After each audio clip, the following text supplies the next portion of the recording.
Stop using sound to measure speed. Use light instead. I will never underestimate light speed after learning this. The speed of light isn't just fast, it's the fastest. Light zips through space at a mind-blowing 299,792 kilometers per second. That's about 186,282 miles per second. Why light? In the realm of physics, light speed is the universe's ultimate speed limit, as Einstein's theories tell us. It's the fastest speed at which information or matter can travel.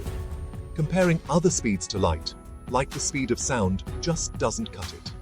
Sound travels a pokey 343 meters per second in air.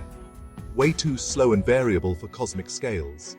Light speed is also woven into fundamental physics laws, like EXMC2, where c is, yep, you guessed it, the speed of light. So next time you think of extreme speeds, remember, nothing tops the speed of light.